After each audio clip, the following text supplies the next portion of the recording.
Okay,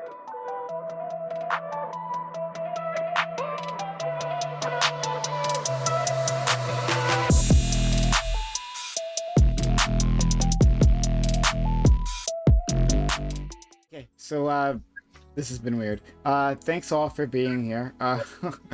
Much appreciated. This is the Reverie Roundtable, which we have Mondays, 8 p.m. Eastern. If you watch this on YouTube, please like, comment, and subscribe. Consider becoming a YouTube member, hitting that join button if you enjoy getting this content 7 days a week. Yeah, so I'm going to introduce all our guests. We've got an overstuffed panel. Last week we went undersized. Now we're making up for it by being overstuffed. So what I'm going to do is I'm going to take myself off screen because we have enough beautiful people here, right? Sex appeal achieved. So I'm going to introduce all of you. All right. Starting from lowest sex appeal to highest. Wick, thanks for being here. Much appreciated. Hey, thanks for having me. I'm always I missed last week. Unfortunately, my internet cable got cut. Is unexpected, so that sucks.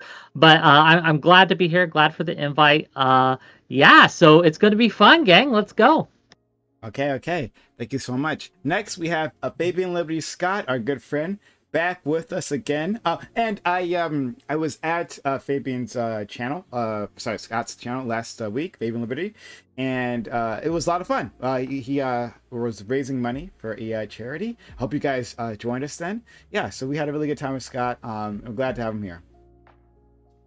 Yeah, so I am Scott from Fabian Liberty, the largest transphobe on Twitch. No, I'm just kidding. I had to. We're an anarcho-capitalist duo stream.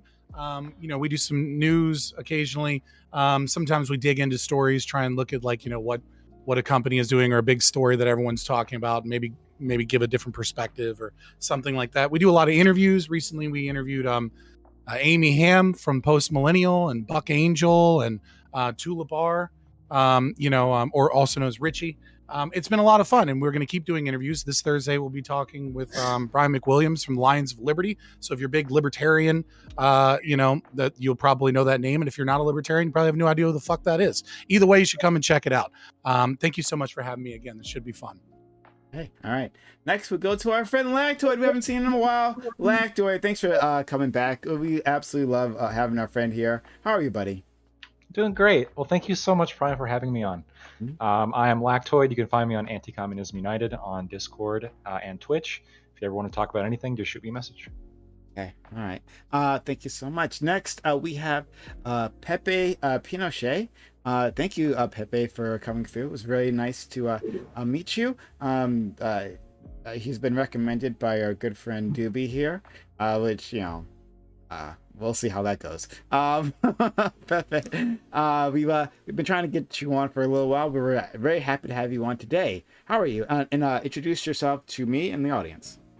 Sure. I'm mostly right-leaning. I'm a moderator over on Doobie's the Politics Discord channel in the Right Room.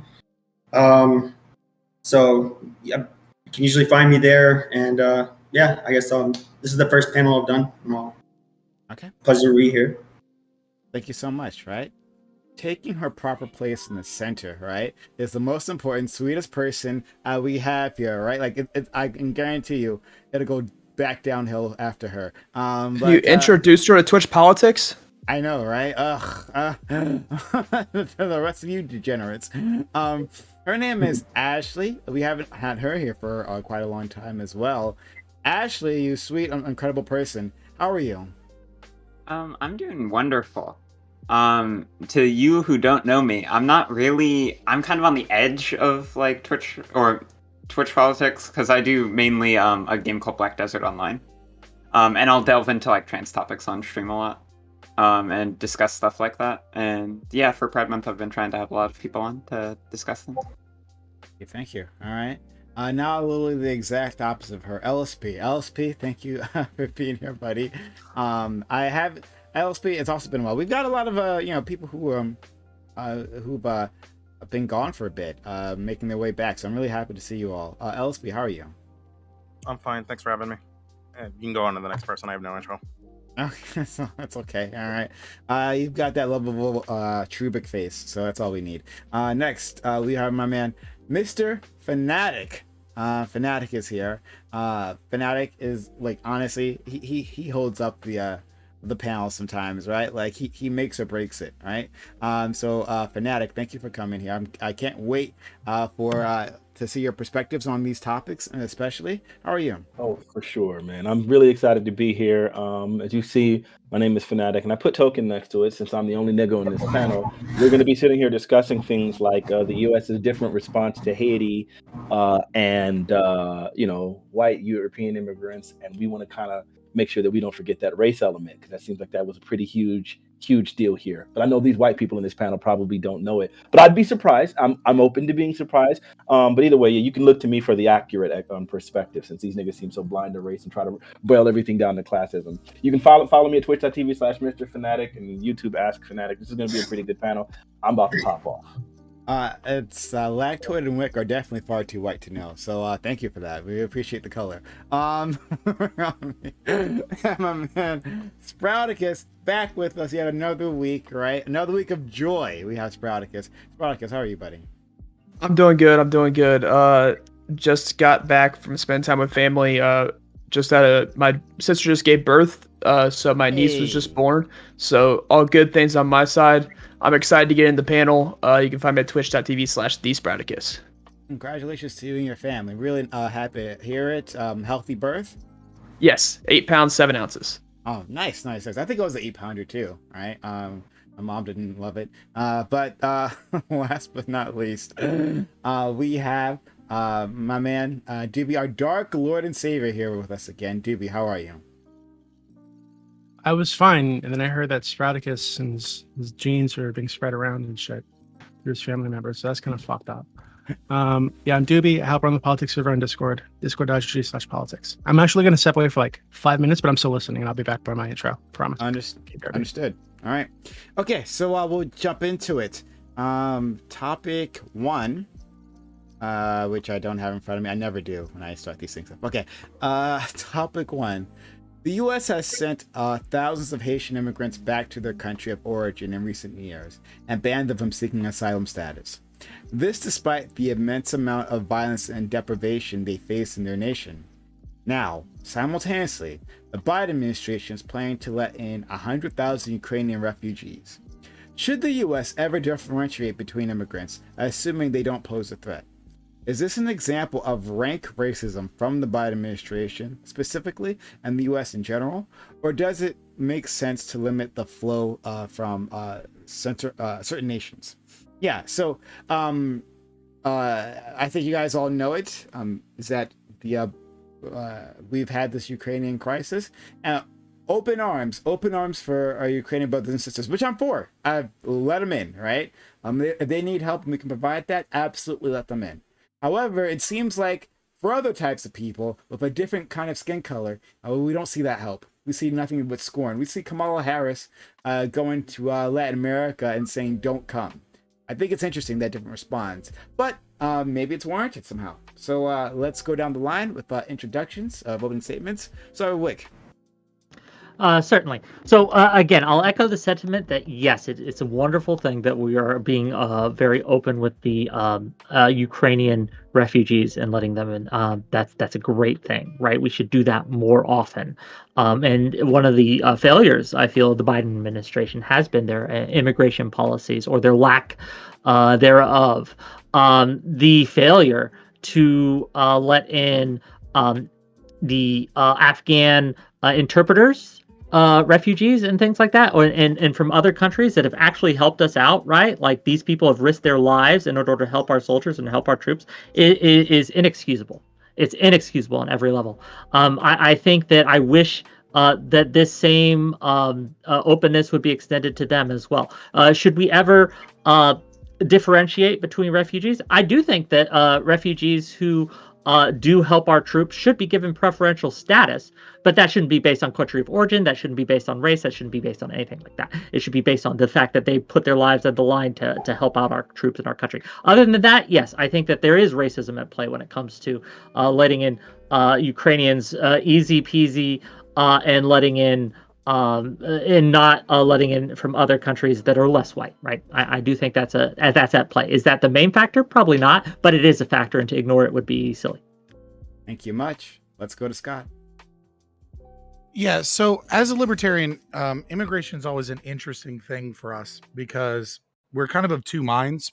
And the reason is that the only real immigration policy that should exist is private borders, right? Both open borders and closed immigration are, either forced integration or they are forcing people out when individuals want them in. And so the only real, like, morally right position is to allow anyone to come in so long as they have a sponsor and taxpayers are not, having wealth stolen from them in order to pay for government programs. And this could be NGOs, this could be corporations, this could be a corporation that brings someone in because they want labor, or this could be family members. Now, in terms of this racism thing between Haiti and Ukraine, it's a giant nothing burger of bullshit from people that are just lying. Because the fact of the matter is the Biden administration reinstated the Haitian family reunification parole program. The Biden administration has redesignated Haiti as a country for temporary protected status for everyone that was here before May 2021. And the real issue is that they're having difficulty bringing in the numbers compared to how many have showed up at the southern border. And they have a southern border crisis because you have this shit government program where we have nation state borders instead of private borders, that is kind of like harmful to everyone involved if you have borders, but also the open borders would also be harmful in the way that the state is engaged. In terms of bringing in 100,000 Ukrainian refugees, that is a stated goal by the Biden administration, but the Biden administration has only actually brought in 6,000, has required that their sponsors prove that they're financially able to bring them in, has asked for vaccination records, and has asked for proof of property that still exists in Ukraine in order to give them the ability to fly in. Now, they're trying to speed up this process, and there's some politics at play because the whole world has made this Ukraine-Russian invasion like the narrative that the entire world is talking about because they want to blame inflation on it, and they want to engage in a lot of propaganda from the West as well as other individuals. So so the entire issue of like racism between Haiti and this is just like made up bullshit by race baiting people. Okay. All right, everyone, let's be a little bit faster. We got a lot of people on. Okay, thank you so much, Lactoid. Sure. So, yeah, I think I generally agree. I'm okay with immigration as long as we can address, remove welfare first, and then basically open borders. As long as you're not going to have issues of resource extraction. I don't think there's any problem with having people come in as long as they can make it, just like anybody else. And I would apply that to anybody. As to the claims of racism, I mean, I'm highly skeptical. I mean, so this isn't from this year, right? But I did look at it. I mean, between 2010 and 2020, we had 100,000 more Haitians come in than from Ukraine, and then in 2021, just from the Congo alone, we had about 5.3 times more people come from the Congo as a refugee than all of Europe combined. So highly skeptical that there's actually like systemically racial issues here when historically most of the refugees to America have been from Black areas. Hey, thank you so much. Pepe.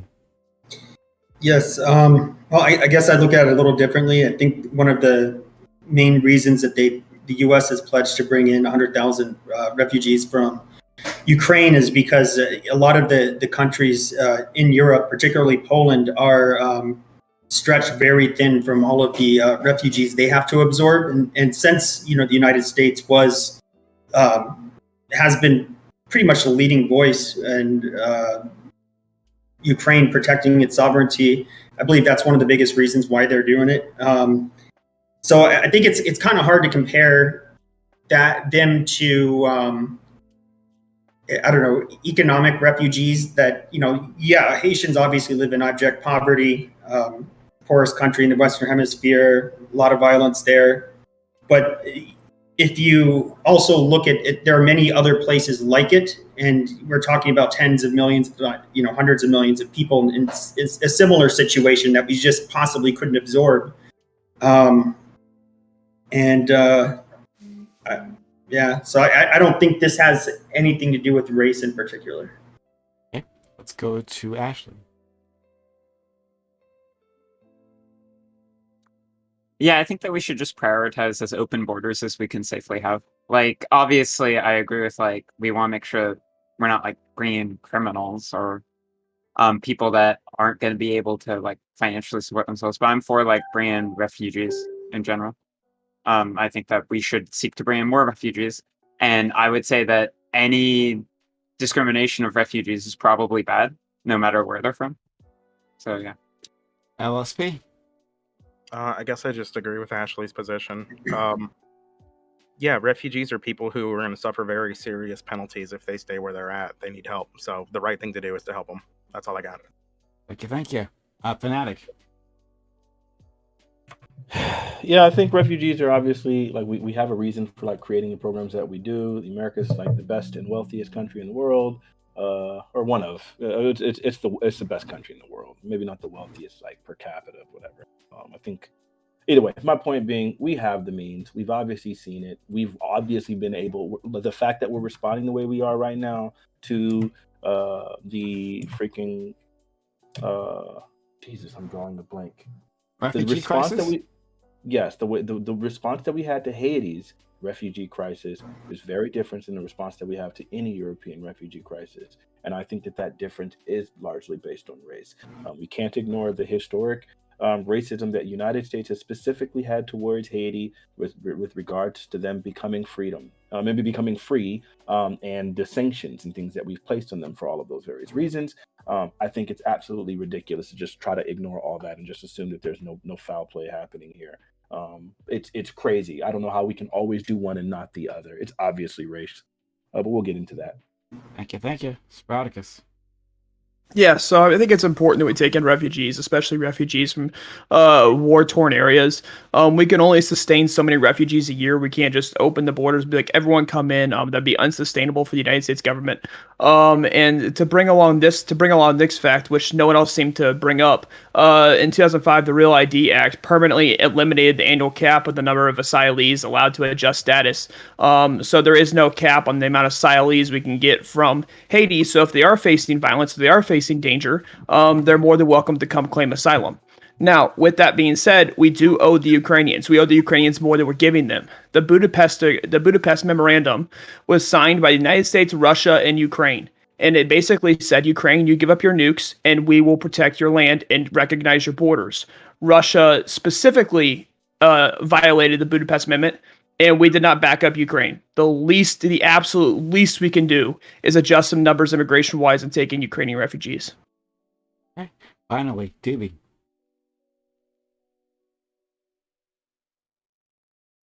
Doobie, you there? You're muted, He dudes. lied to you. He lied. He's He not back. did say he was going back, going away for a few minutes. He said he's still here. His little frog thing is talking. So Yeah. So I'm assuming he's having some audio issues. Okay. We'll move on. We'll go to open.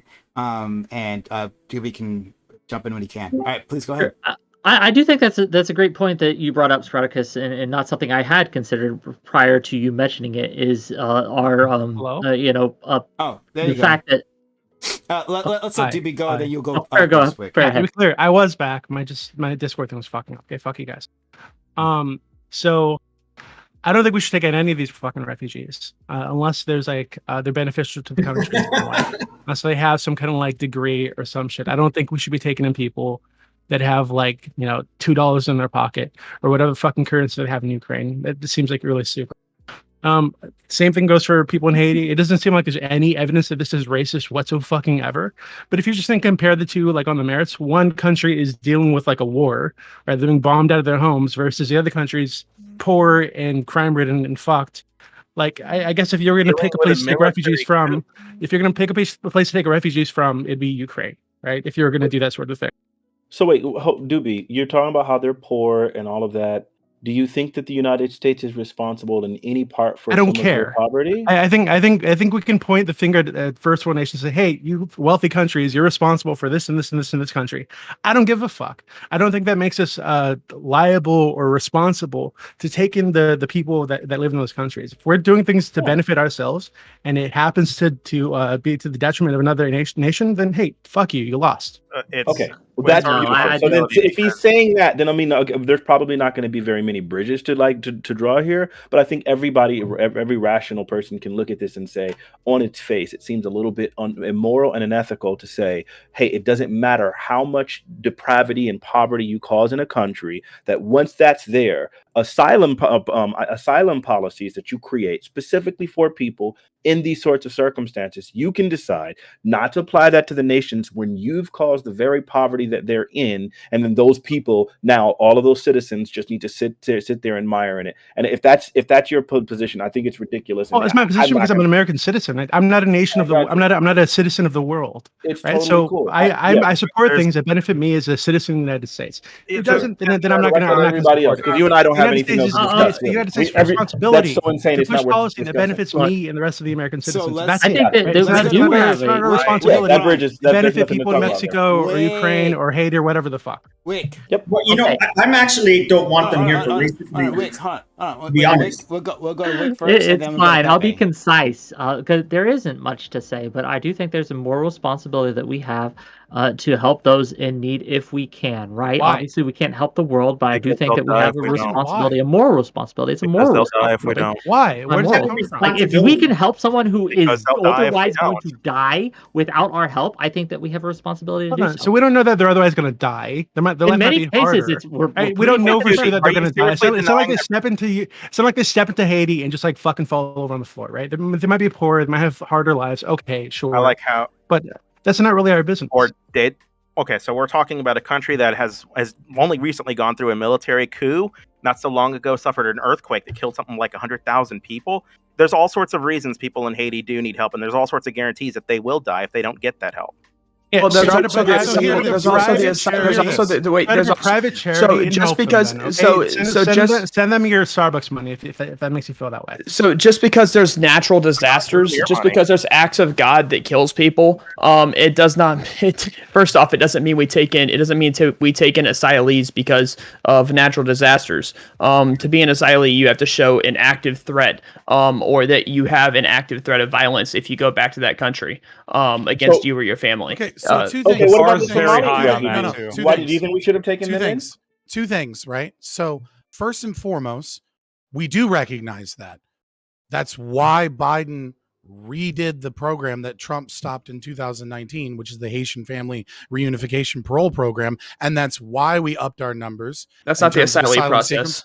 Well, it's a different one, right? Like that other people can sponsor family members, right? And that's also why we added to the temporary protected status individuals from Haiti, because we recognize that just because you've been in America, we don't need to send you back there, because Haiti is in many ways a failed state. The issue here is of a kindergarten philosophy question. Do two wrongs make a right? And when you say, oh, we have a moral responsibility to take people in and provide them government assistance, what you're saying is that all of you people that are American citizens, you have a moral responsibility to have your currency devalued, to have more taxes taken from you, to have less opportunities because the nation of America did some things to Haiti, or because Haiti has issues. And This isn't a zero-sum game. I love this it. is my response to this is very simple.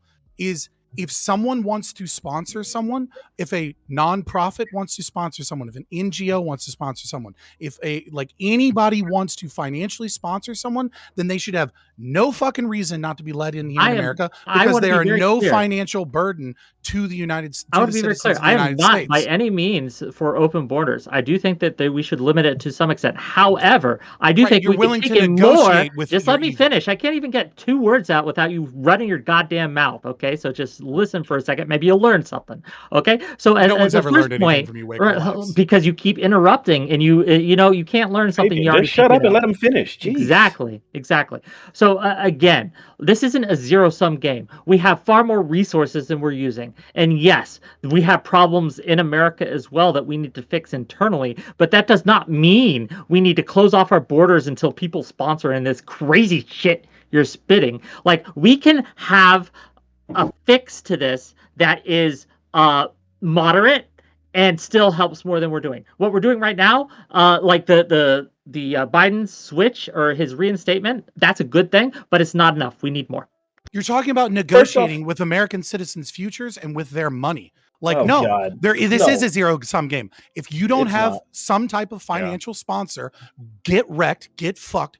I don't want you anywhere in here. Well, It doesn't matter what you want. Literally, it does not matter what you want. He's playing really fast and loose with the definitions here. Even- First, he's saying there's Wait, culpability. can I First, he's saying that there's culpability. He's talking about, oh yeah, the citizens aren't culpable. The citizens aren't culpable for what the government does, even though the government is supposed to be a representation of the people. But then he's saying the government is not responsible to do right its wrongs because it might affect the citizens. So this is just a way, like, it's crazy because, like, in the middle of, he'll say, well, like, first he'll try to like talk about the citizens' responsibility, then like slide in the government responsibility, then slide back to the citizens, like effect on them, then slide back to the government. It's nuts. What we can all say is if the government, I just explained it. We all, if you can't listen, I can't help you. We all understand that when the government does something, that there is a reason that the government should fix and right its wrongs. It's not about two wrongs making a right. It's about a correction to the wrong that you did. They're both wrong. And it's about the fact They're that both wrong. it's about the fact that we recognize that the U.S. government, man, you got to shut up when I'm talking, because when you were talking, I shut up. So here's what you're going to do. You're going to shut up while I'm talking, okay? So anyway, it's the fact that we recognize it's all right. I don't care. Shut up. It's the fact that we it's a fact that the United States government, we can see on how many different times that they've like literally caused a lot of the problems that we're seeing in Haiti. I don't understand how any person with any morals or ethical values, I don't know what system you can appeal to that would justify apathy in the face of you causing the very problems that are impacting these people. Like it's wild as hell to me. It's very I would like for someone to explain to me how we got to how we have a total different when it came to Somali refugees, or right now when we're talking about Ukrainian refugees. How do we look at these things as so different? I don't. It just doesn't make any sense to me. I don't look at any of them differently, and it's very simple, right? Like you keep saying, I'm switching between the government, I'm switching between the people. Well, lo and behold, those are two different things. Right. And so different things we can judge differently. It's not a novel concept. And the fact of the matter is that just because the United States government and politicians have done evil things doesn't mean that we should justify more theft from the citizens and more damage to the people in the nation because they're supposed to right their moral compass. It is an illegitimate entity over top of us. Scott, there's only damage if we take so much in that the United States can no longer sustain it. That's the only time there's damage done to a country. There's absolutely no damage by taking in refugees or taking in asylums based on how much the United States can sustain. If the United States can sustain it, there is no damage done to the country by taking in refugees or asylees. Right, and he's not willing to even entertain any numbers about how much they can or any of those things. That's the problem. He's dishonest. Before COVID, I'm dishonest. Okay. No, I didn't say you. I was talking about him. Okay. My bad. I thought you were talking about me. My bad. Okay, so before Scott, I'll be real Scott, quick, super this, quick. I'm saying, just Scott, responding. you can go. Then Lactoid. I think Pepe had something able to say previously, so I want to make sure I give space to them. Anyone else? Okay. So before COVID and before Trump and Biden released so much fucking money, the CBO had already calculated that we were going to be $121 trillion in debt by 2050 from entitlement programs alone. We're already in an unsustainable position. The difference is that it hasn't fucking collapsed yet. So the idea that we can spend a sustainable amount of more theft from citizens and from the economy is a ludicrous position. We're in debt because of a central banking system. That's the reason we're so far in debt. If you look at what we actually owe, the large majority of it is ourselves. We're in debt because of a central banking system. Let's go to Lactoid. I just had a couple of questions. Fanatic, you said, why is this different than like the situation in like Somalia or Haiti, right? And I guess like when you're looking directly at Haiti, I don't know like why that would make it the race issue if we just simply compare Ukraine to Haiti, right? So like, for example, in terms of total refugees, the United States last year took like over 6 times the amount of refugees from the Democratic Republic of Congo than they did from Ukraine. Over between 2010 and 2020, I mean, the 9th country on the list is Ukraine. Above it is the Democratic Republic of Congo and Somalia. More than over the 10 years between 2010 and 2020, more than twice the amount of people from Somalia were let in as refugees than people from Ukraine.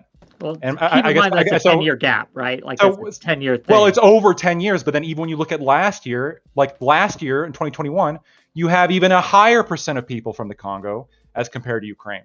So like, I guess my question is like, why are we saying like, oh, look at Haiti compared to Ukraine? Obviously, this is racism. Couldn't I just say, well, look at the Congo versus Ukraine? Obviously, we're being racist against white people. So I'm looking right now, and it seems like from 2000 to 2020, the continent with the least amount of refugees every single year is Africa. I don't know what the hell you're talking about, but it seems like the largest amount are South Asia or Near East, followed by Latin America, then Europe, then Asia, then Africa. So it does even seem like, I don't know if you want to try to just compare just Africa to Ukraine. I mean, maybe you might get some weird numbers here. But if we want to actually look at the race issue, we can easily see that Africa is like by far the least. Okay, the freak are you talking about? What website are you on? Because migrationpolicy.org. Here, I'll link it to you. Yeah, I'm on the exact same website. If you scroll down to figure 2, you see Africa is actually the bottom color and Europe is the green color. Do you see that? Africa is in the group chat. Yeah, I'll scroll down to in the group chat. Africa's the least by a lot, and you know that. Look at the dang bar. Don't sit here and try to gaslight me like me. It says it right there, clear as freaking day. I'll link it in my chat really quick so everybody else can see it. This nigga's obviously trying to be dishonest. Okay. And then here is I'll post it in. I'm gonna. Wherever. Can we avoid the racial? I'm going to read. This is from migrationpolicy.org. The geographic origins of admitted refugees have changed considerably over time. In fiscal year 2020, 35% of admitted refugees were from Africa, 35% were from Asia, 22% were from Europe, and 8% were from Latin America / the Caribbean. So I'm read verbatim from migrationpolicy.org. You guys can look at the website if you want. Okay, so are we going to ignore 2000 through 2020 because that's where the graph stops? Are we going to ignore that? So you can look at. Hold on, you can look at from the whole graph from 2000 to 2020, and like at every point, I guess except before 2007. I guess 2007. Well, yeah, hold on, even before 2007. Really, the only time in which there's more people from Europe than there is from Africa is before 2003. Anytime after 2003, you have more people from Africa than you have from Europe. Wait, hold on. When we're looking at freaking in 2000, and you can look at the green, and that's Europe, and it seems like there was like about 60,000, right? Mm-hmm. Okay. No. It's so So between 60,000 and 20,000, right? No, I think it's 60,000 from Europe, and then you have about 20,000 from Africa. No, I said it's between 60,000 and 20,000 because it's a wide bar, right? Between 60,000 and 20,000. That's what they have right here, right? For 2000. No, that's not the way the graph is reading. So they're setting the countries on top of each other for ease of reading, but you can see the numbers on the y-axis. So it's 60,000 African refugees in 2000. 60,000 European refugees in 2000. What the hell are you looking at? They have the numbers on the left. Maybe we're not looking at the same thing. Are we looking at figure 2? Figure 2 regions. Okay, I'm not about to argue with this nigga. I linked it in the chat. I'm gonna pull it up on my stream since this nigga wants to be dishonest. Whoa, it's really simple. Anybody knows how to read a graph and see this. On the left, the green number is above it because it's based on the numbers. Right now, we can see that South Asia is literally the highest at 70,000. You can see Africa down there. The width of the bar, the width of the bar is how many people came in. It's not how high the bar is, it's the width of the bar. So in 2000 we took in looks like 73,000 refugees from 73 down to 65.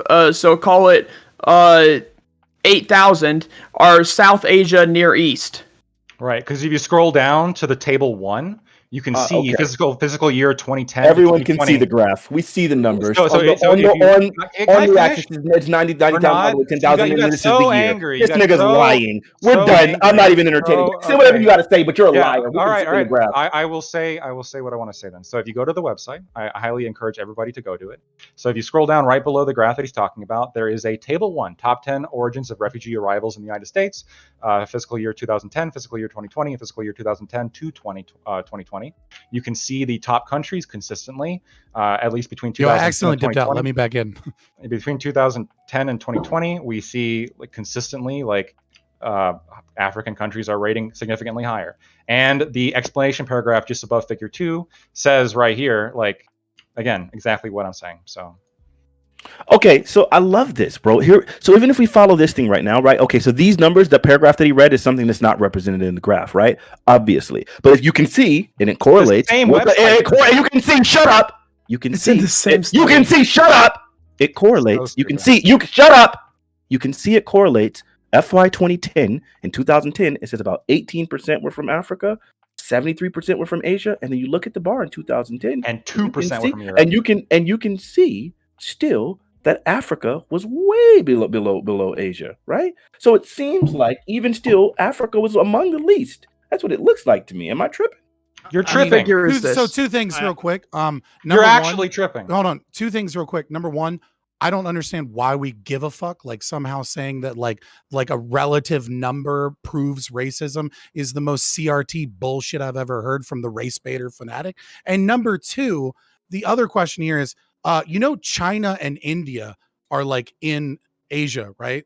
Like, there's like a lot of fucking people in Asia, right? Like, if we want to talk about relative numbers, like, we also have to do it per capita, right? We have to do it from per capita and then look at conflict zones and see where conflict zones are and then do a per capita. And then we could do some type of analysis to see if they're under or over represented. It's stupid.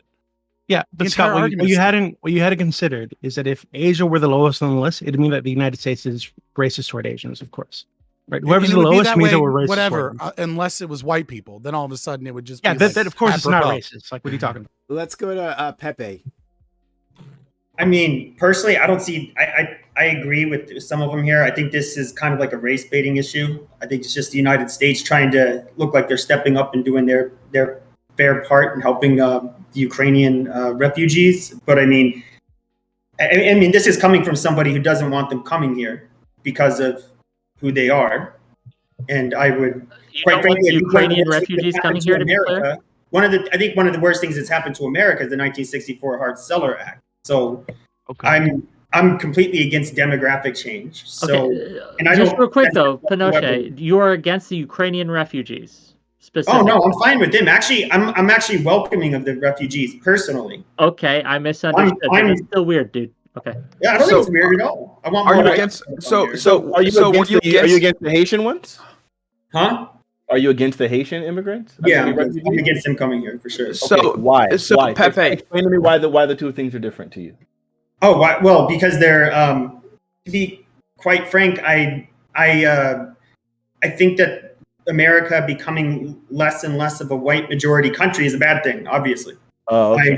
That is a race issue. All right, at least you owned it. Anyone who's talking about this is racist. Pinochet, I love you so much. Thank you so much. At least you wanted to admit that. Now, Fabian's going to say that it has nothing to do with race and it has more to do with class when you're saying that. But I mean, we all know. Everybody who's not in denial can obviously see what the freak is going on. Can you not make what I'm saying? Pepe, nothing. I didn't do a Marxian. Yeah, we know you, nigga. They even asked his. So Pepe, I've been trying to ask this question before Fnatic even asked his, but Fnatic talks whenever Fnatic wants to talk. Right. So Pepe, were you against the Afghan refugees coming over? I did have, in some ways, yes, but I think it's kind of different because I do believe that what we did in Afghanistan was wrong. I believe that we should have gone there in 2003, tried to root out Al-Qaeda, but we tried a nation build. Okay, we ended up putting all of these translators and people in the military, putting them and their families' lives at risk. So I think, like, in a way, we basically put them in a position where they're fucked. So I think we are kind of directly responsible for that. And yeah, I think we have to take them. I love that, Pinochet. Do you think that we're directly responsible in some ways for the way that Haiti is? For example, from the stealing of the $500,000 in gold, which is equivalent to 14 million, from the coups that were sponsored, where they literally overthrew like elected presidents, from the sanctions that we created, where we specifically said we wouldn't recognize them as a nation for like probably around 70 years because we didn't want like that same thing happening in the United States. Them obtaining their freedom from France, from the reparations that we were willing the block when it came to them seeking reparations, because when they obtained their freedom, France said, "Hey, you guys need to pay us for your freedom," which they did, and then of course, then they raped them there economically. From the U.S. occupation of them, in which we literally funded coups, then put in presidents who end up being destructive, and then use different regimes to go and overthrow. So all of these things that we did, from the sugar exploitation that we did to Haiti. So you can see, it seems like you're making an argument that if the United States is largely responsible for some sort of really deleterious outcomes within a country, then at that point, we should probably be somewhat responsible for accepting asylum and things like that. How can you have that mentality and not apply that towards Haiti? Unless, of course, and this is not a problem, because I understand that this is the way our history works, if you're uninformed about the United States constant involvement in the Haitian government causing those problems. If that's the case, I understand why you would have a difference in opinion, but you have to recognize that these things aren't tenable. Were you aware of all of those things that the U.S. did to Haiti? I'm not familiar with nearly anything, then that's fair, except for what France had, the reparations they've had to pay to France. Sure. Okay, then in that case, I'm not going to fault you for that, because it's not like you're aware and just being racist or anything like that. It just seems like it's largely a thing about education. If you were to spend, I swear to you, if you were to spend literally 3 hours just researching the United States involvement within the coups of Haiti, for sending weapons over, stealing money from them, the U.S. sanctions, all of these things, then you could understand why it is now that I'm making the argument that we do have some responsibility, and it's in line with the same values that you expressed towards Afghanistan. At least we're on the same page there. I just need you to do some research. You'd also made that argument about all of South America. I just want to point out though, I want to get clarification, because maybe I misheard, but you did say, Pepe, that you were against demographic change in America, yes, right? That you are against demographic. Can I ask why? For what reason? I think there's various reasons. I think a lot of, for example, when you hear the term the Great Replacement, a lot of people, they don't realize René Camus, the French author, he's a leftist, by the way.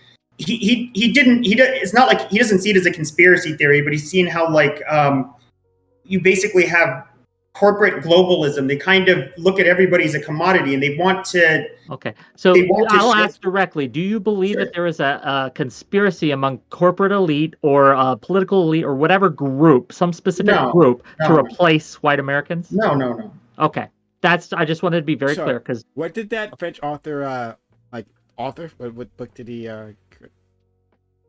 Camus. Yeah. What did he author? Yeah. He was the one who wrote it in 2011. He had wrote about it, and he felt that globalism. He wasn't really making anybody out to be a bad guy, and he didn't have a conspiracy theory. Prime is asking for the title of the book, I believe. Yeah, it's called The Great Replacement. Yeah. Oh. Okay. Oh, there you go. Thank you. Just wanted to make sure. All right. Thank you so much. Let's go to Lactoid and then Ashley.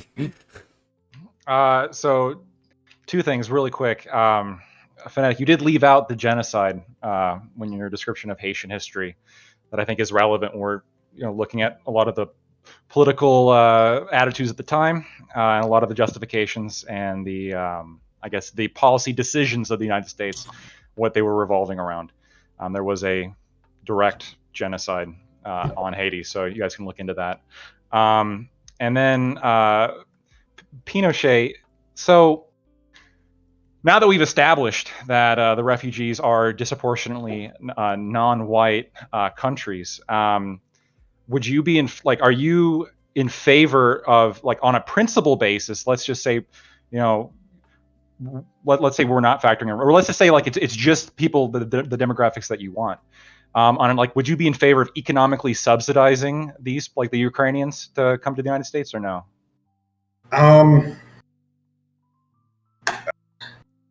It's a hard question to answer. I'm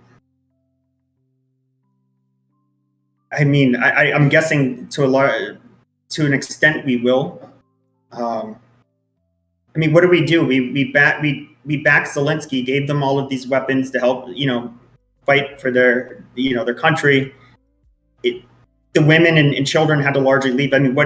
We can't just dump all of the responsibility on the neighboring European countries. We almost have to since we were like a large driving force, we almost have to, take in some of them. It's interesting because it seems like when you're talking about like that's a kind of responsibility the United States has, you bring up things like responsibility and like the morality of it and like like the other countries kind of sharing the burden. And I'm just curious, like, why is it so different when it comes to like countries like I don't know, Syria, where we've armed rebels there to fight the government, and there's a whole bunch of war that came out of that, and a lot of people trying to escape. I mean, why couldn't they come to the U.S. under the same methodology? I mean, yeah, we helped them, but I just find it. I don't quite look at it as being the same. What's the substantive difference? Can I peel this apart? Because I think I understand, Pinochet. Like, obviously, you have some. I don't know. We'd have to delve more into your ideas, but they probably we have two race baiters now. Some race issues there, brother. But regardless, from your moral framework, the problem is that it seems you're in a bit of cognitive dissonance, because in one area you believe that bringing in a certain critical mass of individuals, or a replacement voter base or something like that. I'm trying to guess, so I don't want to go too far, right? Is a moral wrong. And yet you also have this belief that the citizens of the country share in the burden of the responsibility for the things that the nation itself has done and rectifying those things. And the problem is that your solutions require you to do something that you find morally wrong, no matter what you do. Either you bring people in, right, and rectify the problems of the state that the state has caused, right? But by doing so, you bring in other individuals from other cultures, you force taxpayers to pay certain things, or you reject them and you're left in a position where the nation state is unable to rectify the problems it has caused. And so I think, you're in a position of two evils here, at least from your position. The problem that I have, right, is if we play this game and we reiterate this game over and over and over again, you will always be in that moral quandary until you fix the problem itself. And that problem itself are the evil things that the United States government does in other countries, right? Or an immigration policy at all that exists that either forcibly integrates people, brings people in from other communities that other people don't want, or forces individuals that other companies and other communities do want to bring in, but can't bring in. And that is why I offer this position that we should sponsor people, and it should be solely based off of sponsorships. And so long as people are brought in and somebody else is paying for them, they can go to the communities that those people actually want for them, because they will pay for them. And if you live in a community that doesn't want that's those such people, an unrealistic then don't pay system for it. That's just never going to be implemented. That's already a majority of how immigration policy works. Was that through sponsorships? Was that the Lactoid? No, this. Oh, that's the what you just said is unrealistic. Is already a majority of U.S. like, American immigration policy. No, but Pinochet, you're not really in a quandary at all. It seems like what you're talking about right there is a moral belief, and I think that we all have. Well, most of us, besides Fabian, we have some moral systems that we actually appeal to that actually make a lot of sense to us, and I think that's why I feel like it's so easy for me. Yourself. I got the most moral person on Scott. Yeah, I believe you. I believe that you believe that with your non-morals. I think that the reason why it's so easy to build a bridge there is because at least there is a consistency that I can appeal to, right? And it seems like if you're not particularly informed about the U.S. involvement in things like Syria and stuff, then that's where those opinions come. The Afghanistan one is something that you're familiar with, so it's very easy to say because of this, then that. And I think that the moral system is perfectly fine. I don't know what he's talking about, but you don't have to listen to him. Let's go to Ashley, who's I just want to point out, I think it's hilarious.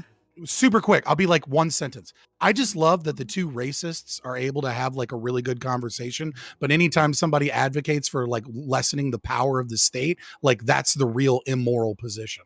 Yeah, you'll never do anything. You'll never change anything either. It's lovely. Great. Let's go to Ashley. Pepe, I'm just a bit confused.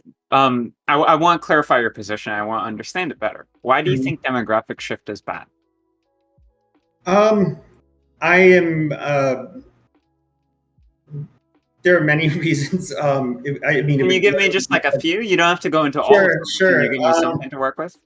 I would say that it will depend on the place. Like, for example, if I would consider the United States to be different from somewhere like Finland, where I do kind of see this blood and soil thing, where that place for fucking hundreds of years, that their ancestors basically created that nation, and it's worked. I kind of look at it as like a home. Like, you don't want to invite too many people into your home. It's worked for you so far. Why are you going to fuck it up or risk fucking it up?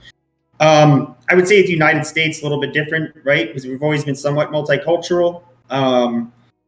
So we've also always been predominantly white. I do think that when you look at countries that in the New World that were predominantly white, as well as Western Europe, you see countries that shit just tended to work out really well. And it's like, do you think their whiteness is what made it work well? I do think their Volkism did.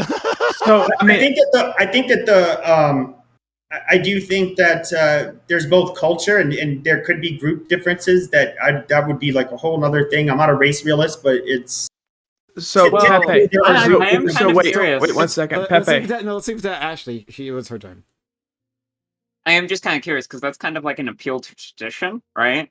Yeah. So I'm more so curious, like, if you're gonna appeal to tradition, can you give me like a reason why that tradition is something that you like, other than just we've done it for so long and it's worked, quote unquote? Sure. I would say that people can say multiculturalism has worked, right, in the United States. I'm going to say it's bullshit because it hasn't in a lot of levels. You have people with their grievances that and I'm dead serious with African Americans, Native Americans, and they do have real grievances too. I'm not trying to wash over it, but I would say, why risk it by we have low birth rates. You're going to flood the countries with third world immigrants that are different from the people of your land, and you're just magically going to hope that it's going to work out in the long run. To me, it's like, why risk it? But like, why wouldn't it? You're bringing up that there might be problems, right? But then I'm kind of pushing on that and saying, like, okay, where are these problems? And why are these problems a thing? And the answer is because we took Native American land when we as a nation came here. And that's what happened. We enslaved people. Wait a second. I'm not denying any of those real grievances. Right? Yeah. So, but like, if we let in refugees, I think that's very different than enslaving people for hundreds of years and having them and then freeing them. And I think that there might be a bit more tension there than letting refugees in, right? I've never enslaved anyone without consent. I've never Sorry, I'm talking about the state of the U.S. because we're talking about. Oh yeah, I'm not a member of the state of the U.S. Remember what I said about him playing fast and loose with like government culpability and personal culpability and like citizen culpability? That's him doing it in reverse there. See, like where he's like, you're talking about the government. Yeah, it's not I'm me. not responsible for the conquistadors. Pepe, I would make the argument that like if you look at like, gotta go to Sprouticus, Blacktwit, Wick. Yeah, I would make the argument that if you like look at a lot of like America is the best country in the world, right? We like produce literally more than any other country in the world. If you look at like all the medical advances that come in the world, they're all coming from us, right? Like biotechnical advances, United States makes more of those than literally every other country combined. But America also happens to be one of the most diverse countries in the world. So then it's hard for me to like look at it and try to quantify like some sort of justification for your argument that diversity doesn't work when we can look at literally every like at all of these metrics, right? Like that United States outperforms everyone. When you look at like NATO contributions, and we're like we're doing more NATO contributions than every other place in the world, right? We were able to hold off both China and Russia as the United States with our agreements and our alliance. We won that Cold War. When you, again, biotechnical advances, and every other country benefits from that because then they're able to make they're able to like knock off our products and sell them to their citizens for insanely cheap, and as a result have free healthcare. Like I see what the United States is producing. So we're in the best country in the world, and you're saying you don't think that diversity works. How do you make those things work? How does that line up in your head? I just I would say 2020, which I'm not going to act like there weren't a lot of things going on, like being locked in, young people being locked in their homes. For months on end, but with after George Floyd's death, I would say that would be you definitely saw a lot of Black people were pissed. And I mean, I would say like race relations were, in addition to the election, were pretty much the two leading stories of the year. All right, so like it's like, yeah, we're a great country, but we also have race issues in this country. So it's Sure. And by the way, you Okay, guys, great. like Have African issues. Americans, like that's the different. Like So- I put you guys in a completely different camp from like foreigners, because you guys are more American than most of us. 5 seconds. 5 seconds. Mhm. The presence of issues does not mean that the thing isn't great still. Like a great marriage can still require counseling. A great marriage can still have fights. And I think this country is still the greatest country in the world despite those issues. Spartacus, All right. Lactoid, Wick, and Doobie, I think. So Pepe, do you believe that do you believe Italians are white? Yes or no? It's just a yes or no question. You do? Okay. So would you have been against Italians, like the majority of America was during World War II, mass immigrating to the United States, refugee status? I think that at the time I can understand why they would have been against Italians, Irish, Germans, and a lot of the. There is quite a difference between like the Anglo-Saxon Protestants and I would say the time Catholic Europeans, for example. This was for the most part a country founded by Anglo-Saxon Protestants, and yeah, I could see how at that time, yeah, if I was Anglo-Saxon Protestant, I probably would have been like, I don't know how much I want these guys to come here and change shit. To me, Okay. even though it turned out okay. So would you be okay if you were living in that time frame? More so, my question is, would you have been okay with the Italians coming over, specifically Southern Personally, Italians? I'm Catholic, sure. Yes. So Yeah. I'm just curious. I'm just curious on how that follows your moral guideline of where you talk about which countries can immigrate, which countries can't. Because you said that Afghan refugees can because we caused the majority of the problems in Afghanistan. We didn't cause the majority of problems in Italy. And so I'm curious on your thought process because it's all of a sudden changing to where all of a sudden the Italians can come over when we didn't cause their problems. Yeah, I mean, like I said, I do have a preference. I'm not even assigning morality to it, to be honest. To me, it's just a personal preference, and All right, that's all I wanted. I'm done. Let's go it's to what- Lactoid, Wick, and then Doobie. Just like an ice cream, right? Just We, my we preference. bombed Italy.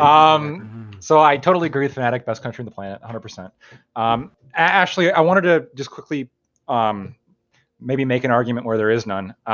So Pinochet said, Finland, this was like they've been there for hundreds of years. They have like some kind of like special blood and soil right to Finland. I mean, Ashley, would you agree with that statement or would you disagree with that statement? No. Okay. I would say, yeah, I mean, I could explain my thoughts. You would disagree. I would personally disagree. I would say Okay. that generally, I think that like we should generally, as like a world, have open borders. Okay. Now, obviously, not like I'm not gonna say let's demolish all borders. Anyone can go wherever they want.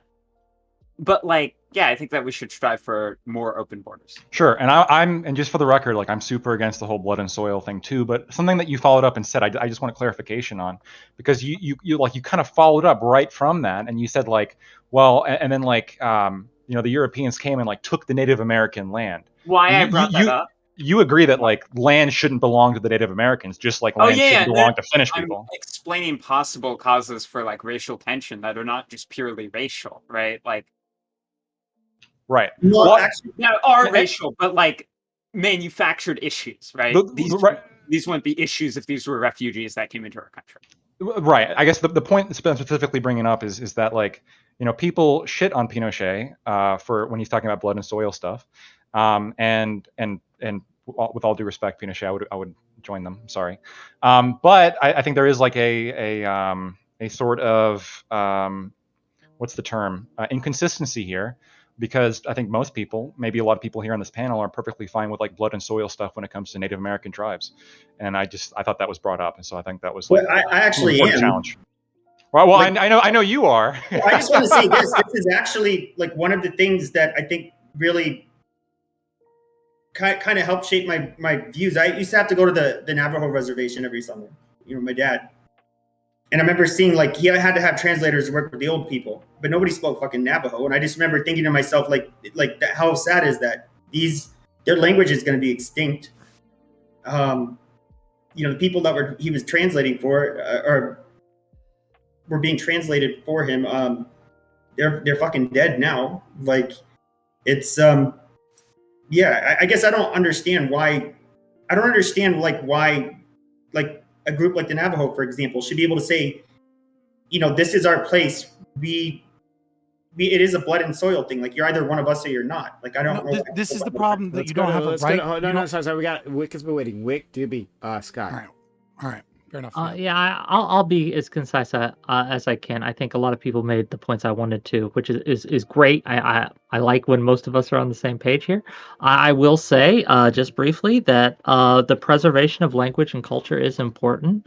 And while there are tensions and there are issues with a more diverse population or a more diverse set of people in living in close proximity, I think the benefits outweigh. Fanatic listed them more, and so I won't list them again. I won't repeat what's been said, but I will just challenge you to kind of take a different lens, right, when it comes and look at all the benefits that diversity has provided. Whereas I think you're dwelling much too on the negatives, and there are pros and cons to everything, right? There are negatives, but there are, I think the benefits have far outweighed them over the long term.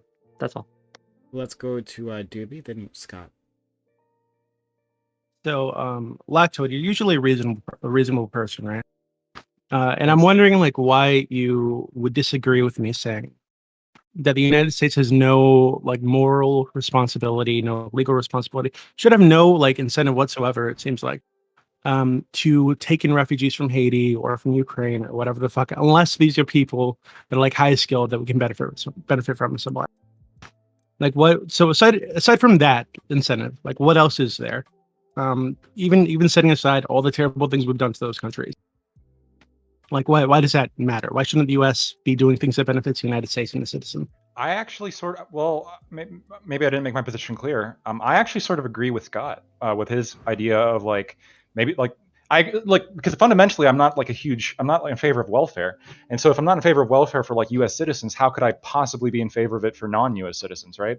And so I kind of do like the idea of if you're a private NGO and you want to bring people into the country, or to be honest with you, if the borders are open, people can just show up and look for work. People who are here should be working for sure. I'm not in favor of the U.S. government subsidizing this. I'll just say that. Wait, hold on. Did you say that you're in favor of the borders being open and people just showing up looking for work? Well, because here's the thing, right? So you're saying the U.S. has no responsibility to these people. Well, if there's no welfare, then there is no responsibility, right? I mean, if you make it, you make it. If you don't, you have to leave, or you just don't make it.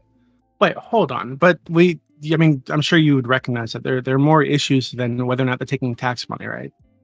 So whether or not they end up in gangs and commit crimes against their citizens, whether they are involved in drug trafficking and shit like this, right? Even setting that aside, legalizing all drugs.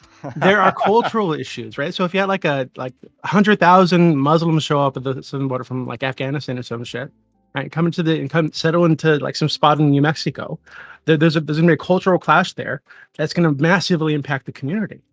Right, so better and worse. So you're acting as if it's only going to be negative, but there's going to be a lot of benefits to that. Cultural sharing, no, absolutely not. The sharing of cultures in between cultures has had massive benefits. Some cultures should be killed. Some cultures have there's no use that can be derived from them. Okay, this includes fundamentalist jihadi types right from the Middle East. I don't want their culture here.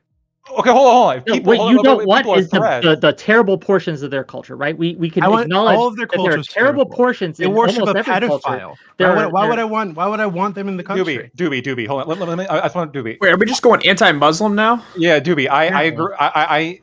I do think for the vast majority of people, I don't think most people are a threat, a terrorist threat or a criminal threat. I think they don't need to be.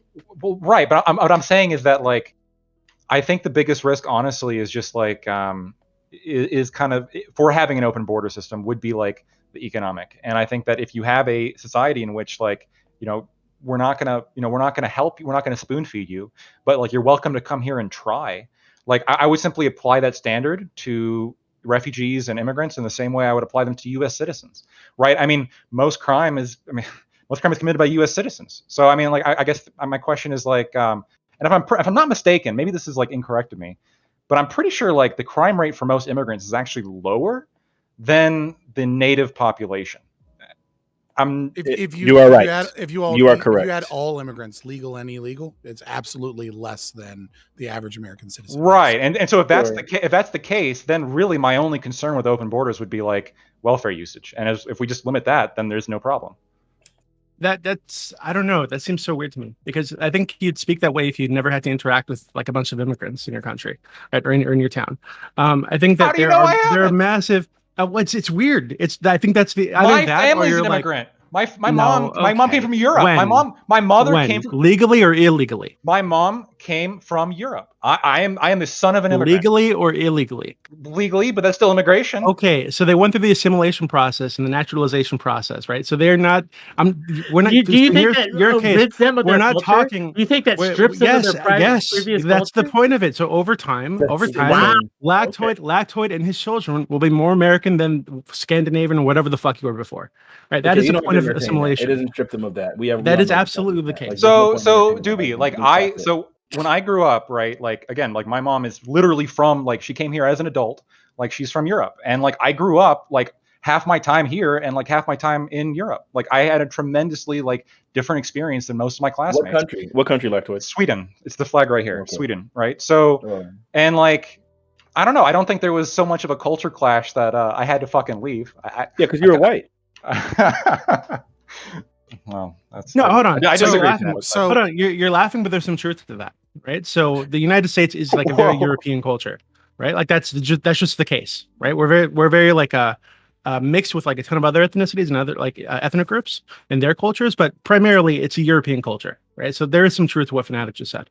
If you were to take a lot of black though, because we influence the hell out of this country. Yeah, absolutely.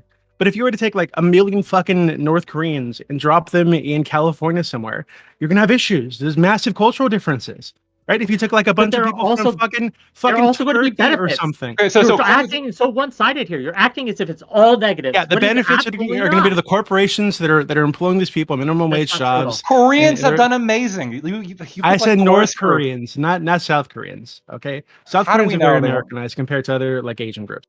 Now, thirdly here, I need to say something because people in chat are like kind of spurging out.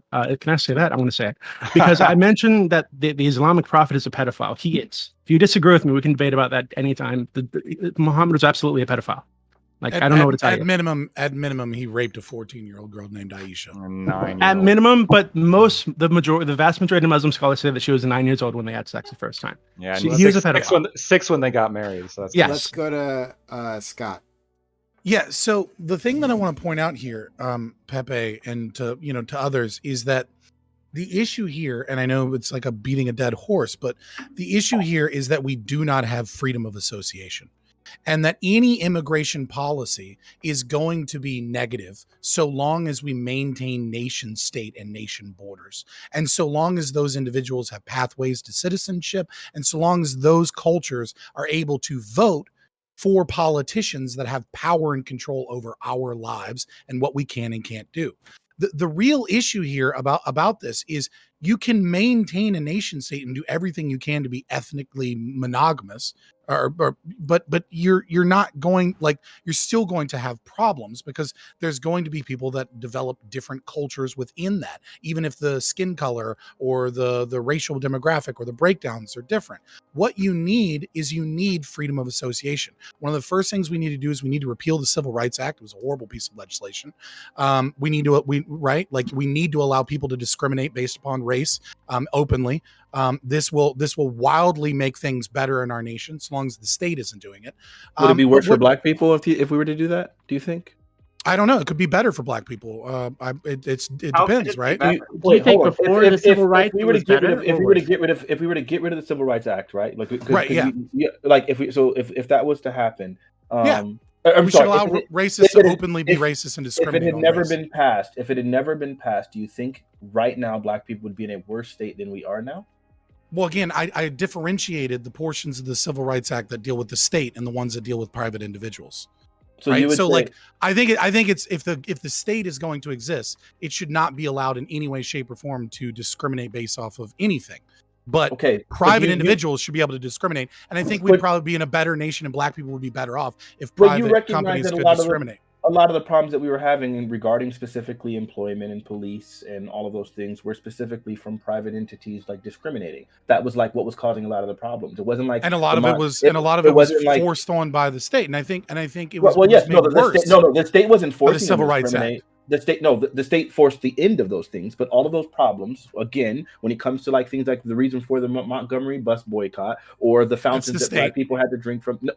That was a private entity. It was a private business. Like that like public transportation. Oh, the Montgomery bus bomb. Oh, sorry. Yeah, I'm sorry. I was thinking the Alabama school. No, I'm not talking about school. I'm talking about the bus. My bad. Like, so that was obviously a problem. Obviously, when it came to restaurants not being willing to serve black people. Yeah, black people would be so much better off when it came to if restaurants opportunities discriminated against them. Like all of those problems, and you're saying, and it's all right. I got it. So here's a white guy that wants to downplay and dismiss all of the racial issues and says that every time I bring up race, that's not true. Every time I'm bringing up race, that I'm a race baiter. And the same guy is obviously saying now to us that he thinks that we should get rid of the Civil Rights Act or the portions of the bill that actually black have people would be to do so much better like off. Preventing discrimination. We obviously know where this nigga is. Yeah, There's no point in even discussing. No. So I'm let done. me finish the statement that I was making. Say what you gotta say, I'm good.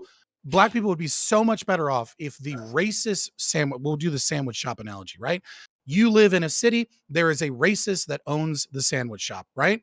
I think he should be able to put up a sign that says no N-words right on his window and not let any black people in his sandwich shop, right? And then once that law is repealed and he can do that legally, you can go there and you can go, holy shit, fuck that guy, and not eat the sandwiches there. And I can go there and be like, holy shit, that guy's vehemently racist. Fuck him. Also, his sandwiches probably have too much mayonnaise.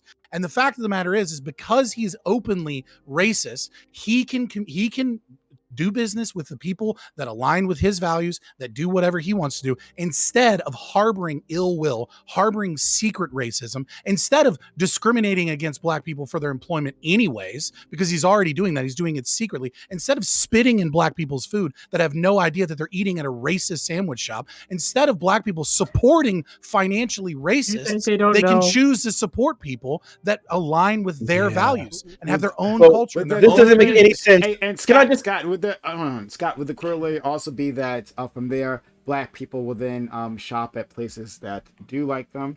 Like maybe black. Oh, and but that's no white. And then you'll have but we always try where this is a problem, Prime, because historically, obviously, like the black businesses didn't have the same capital as the others, and so a lot of the goods and things that black people needed weren't of the same caliber as these white people. And on top of that, yes, black people can say, "Fine, we won't go to your shop," but what that would have done, and we all recognize this, is it would have like harbored more racist sentiment within individuals. You get normalized and inculcated. You get normalized. Where's your source for that? You get normalized and inculcated with a culture that based on the way that you're brought up. So when children and people are in a society that is completely normal to be able to discriminate, then those attitudes will become more pervasive. And so I think one of the great things that one of the great things that the civil rights did was, you got to learn to shut up while I'm talking. Because when you were talking, I shut up. So now you shut the hell up. Anyway, you gotta recognize. I don't care. Shut up. So now you gotta recognize. Shut up. Shut up. No. Shut up. If you're gonna, I shut up while you're talking. So shut the hell up now. Shut up. It's not true. I literally didn't say a word. Shut up. Anyway, you gotta recognize. You gotta recognize. If you inculcate people with this, I'm gonna start over. If you inculcate people with a specific culture, and they begin to normalize to that thing, and so then if the culture is particularly racist, then all of the surrounding citizens are going to see this as a normal and acceptable thing to do, and then that sort of ideology becomes more pervasive, and so then the harmful stereotypes, the harmful rhetoric, and the further discrimination, it bolsters it. And so I think one of the beauties of the Civil Rights Act is that it forced interaction between whites and blacks, and so when those things happen, a lot of the stereotypes tend to disappear. You might have some lasting things, right? Like some people still believe things about black men's penis. Yeah, I brought that up just to make this nigga mad. But like those kind of stereotypes, maybe there might be some truth based on those, and maybe that's why they prevail. But at the end of the day, you can start to see, like, for example, if you have like really, you think, oh, black people are uneducated or whatever, and you start interacting with eloquent, really really intelligent black men like myself, then that'll start to change your mentality to say, wait a minute, these niggas are really smart. Like, okay, these niggas aren't whatever. And I think that those sort of interactions were necessary in order to prevent the obvious racist sentiment. We saw these things in the schooling. We saw these things with the busing. We saw these things in employment. We saw these things when it came to criminal justice. Like, these attitudes were obviously harmful. They literally wouldn't let black people live in their neighborhoods. Redlining was atrocious. We're all aware of it. That led to some of the biggest economic depravity that's happened. And yes, that was something that was done by the government, but it was something that was widely accepted within those communities, and people chose to live there specifically within that. And that also is what led towards white flight. That's not the government. That's the citizens maintaining these evil stereotypes and this evil terrible ideology specifically around black people, like I support white black people. Of course you are, because you're the racist, and everyone knows that. So then, like, at the end of the day, we can see these civil rights acts actually were really, really, really beneficial. And anybody, any sane person, real quick, I could go through like his like nothing has been real quick about but this. I just want nothing real quick. Nothing. Real quick question to Fanatic. When your girlfriend interrupts you in an argument, is that what you do to her? Like, do you just immediately soy out and scream at her? Like, do you verbally abuse all of your girlfriends, or is it just on panels? I'm just curious. So one, I don't think I'm verbally abusing you. Number one. Number two, I think my girlfriend, most of the time they don't interrupt me because I'm a man. Because they learned, right? They learned not to interrupt. Because I'm a man. Yeah, I got it. Okay, she already been told twice, right? That's why she's got 2 black eyes. Oh, right, go ahead. Wow. Well, that's disgusting. I don't believe in domestic violence. He's making jokes about that. That's gross. This nigga's nasty. Doobie, please. Okay.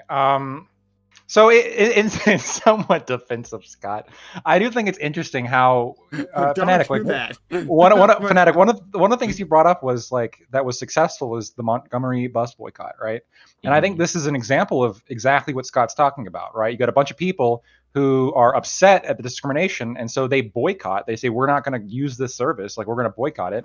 And they lost so much money that they had to concede, and they had to be non-discriminatory in order to actually survive. I mean, I think what you said, I think highlights a fundamental, probably like a very fundamental value distinction, which I think is why there's going to be disagreement here, that an irreconcilable disagreement. Okay, but can we stop right there though? Can we stop at the bus first and just address that? We can, because my next is not really like going to be a controversial statement. What you said was, you're in favor of kind of this forced interaction. And I think that, while you can look at that forced interaction, you can say that's what I want for society, right? Someone like Scott, or I think really almost anybody like on the libertarian-minded side of the political aisle, is very much in favor of free association as opposed to forced interaction, right? People should be allowed to engage with who they want to engage with, not like who the state thinks they should be engaging with. Okay, well, when it comes to the Montgomery bus boycott, that happened at great cost and great collective motivation, right, by black people. What's really so insane about that, the reason why it was so particularly effective, is because blacks represented the majority of the people that were using public transportation, because black car ownership was low, because obviously we didn't have a lot of economic capital, because of obviously we had been coming through racism and redlining and all of these other Jim Crow laws and all this other nonsense. So then that we were dependent on public transportation. So pointing out to a specific successful thing that required crazy collective ideology, actual violence, and all of these other problems, and insane coordination, right? And financial investment, right? And all of these inconveniences, from making sure that people were able to we're going to carpool to all of our locations. We're going to set up these private taxis by the few black people that do have cars, and all of this stuff that was required, and saying, see, that was successful. And then thinking that same thing is going to apply to some random general store that only a few people use, that the majority of white people will continue to support and would continue to exist without that, right? No, that doesn't make any sense there. That's why these things are widely different. Talking about a public entity, a private entity that's literally solely dependent on black people and still willing to be racist towards them, despite this boycott, right? So then I don't know how you don't think that this wouldn't be the exact same thing that would happen to grocery stores, except black people wouldn't be able to collectively bring anything to them to prevent it, right? Because they would say, hey, well, You guys only represent 10% of our income. The freak does it matter if you guys decide to boycott us? In fact, now we'll get more support from white folks because of the fact that you guys decided to boycott us, because now we get to be the victims, like what happened with Chick-fil-A. Remember when all the gays got all their panties in a bundle and decided they were going to be pissed off because Chick-fil-A decided to donate to the Salvation Army, and then all of a sudden their stock started rising, niggas started supporting them out the wazoo, the line couldn't go further, further around the dang street? Yeah, because now you're the victim, and people are like, I kind of agree with what you're doing. And racism was pretty pervasive at the time. So then they would say, we'll support your store, and it would actually thrive even more, and black people would be worse off. Yeah, these things. Real quick. Okay, Fanatic just proved that that he believes victim politics. Oh my work, god! And that he thinks we live in racism. Fabian cannot help himself. He thinks it's a gotcha. I own whatever he said. He's an idiot. Wait. Oh, sorry. Lector, are you not done? Lector. I just, the reason I brought up the Montgomery bus boycott is because that's one of the examples that you brought up, and Scott was talking about, like, the solution here is boycotting. If we're going to apply this to contemporary politics, especially with all like the public corporate support for like BLM, I actually don't agree with the idea that if the Civil Rights Act was to be repealed like tomorrow, I don't think like most major corporations would like implement discriminatory policies. Sure, but you can't apply then to now, like pointing out to now post Civil Rights. That's all you've been doing. You can't shut up. It's historical analysis. Shut up! I'm not talking to you, idiot. Shut up. Let him finish. Anyway, talking about. Your poor I got you. Yeah, I got you. Yeah, you're right. Shut up. So talking about then to now, if you look at, like, obviously this is post Civil Rights Act. So now all of these things have happened where we've had this forced interaction, where now we've had this integration in these communities. You've had people that have been friends and grown up and all of these things together. So now that we can all see this, now in hindsight, people can see, okay, so some of the stereotypes and things that we've held against black people are bad. Now they can actually rally behind this. Without the Civil Rights Act and this forced integration, some of those places would have still refused. You saw that even after the Civil Rights Act, we still had to send the National Guard in order to escort people, after Brown versus Board of Education, to escort people into forcing them into these schools because they still weren't going to do so. Huh? That was in the 50s, and the Civil Rights Act was 65. But real quick, would you be in favor right now of, so would you take the stance that, like, okay, well, it was needed, but now we're at a stage where we can, allow free association without state intervention, or do you think that we still need it? No, I would say that we still need it because I think there's still plenty of sex in society where they would like eventually regress, like really, really hard body. And I think the idea of like creating legislation because we recognize problems and then taking away that legislation when you can't really identify any severe problems that are happening from it seems a little ridiculous to me. Like, if you can point and say civil rights is doing this really harmful thing and so we need to get rid of it, then I would maybe say, okay, yeah, based on what you're pointing out to me, that makes sense. But if all we can say right now is this was the problem, and civil rights solved a bevy of different problems, and we're saying, like, this is the reason for this legislation, and you want to undo that? I don't understand why. It doesn't make any sense logically. Well, I get the point. I just, the last thing I want to say is that I understand the concern you have. I just think that where Scott's coming from and where I'm coming from to some extent is that, with freedom, I suppose, like, there is cost, right? Like, does the freedom to marry who you want to marry, does that have like demographic implications? It probably does, right? Does freedom to allow Chick-fil-A to have like their, policy platform, does that have implications? It probably does. But, at the end of the day, free association means free association. It means that, we should be where all the problems come I reject the idea that they're negative consequences. Finish your point. Well, I mean, there might be like negative, like, societal consequences. Maybe you reject that. I mean, that's just an empirical question that we'd have to see play out. We've seen it. We saw it before the act was passed. What do you mean? We'd have to see, like, if it was removed, like, what sort of negative implications could happen, right? But at the end of the day, it's more of, I think, a principle issue of, I shouldn't be forced to marry who I don't want to marry. I shouldn't be forced to cohabitate with who I don't want to cohabitate with. And I probably shouldn't be forced to, like, work with somebody I don't want to work with. Like, that's kind of like the libertarian creed, right? No, we got to move on. Let's go to Wick. But to Lactoid, to that, would you extend that to politics? What if I don't want to work with libertarians? Should I be able to discriminate based on political creeds? We do that. They're already doing it. They're already doing it. That's why they're legal. They're like, so legally, let me answer. Like, legally, you can absolutely discriminate based on politics, and in fact, you can discriminate based on like characteristics that people can't control that we just happen to agree. Like, who cares, right? Like attractiveness. I understand that's legal, but do we think it's moral or right or correct to do? Oh, hold on. So I don't think it's like I wouldn't do it. But again, free association means like people should be allowed to do what they want, even if I like hang out with who they want. I'm personally not I'm not a fan of exclusion, right? I want to include more people personally, but like there's a question of like if it's coerced inclusion, like that's not very free, is it? It's true, but we understand as Fnatic. I only want to dwell on this a little bit because I want to get back to immigration. I think there's a lot of points in immigration we need to touch on. I'll just address this very, very quickly.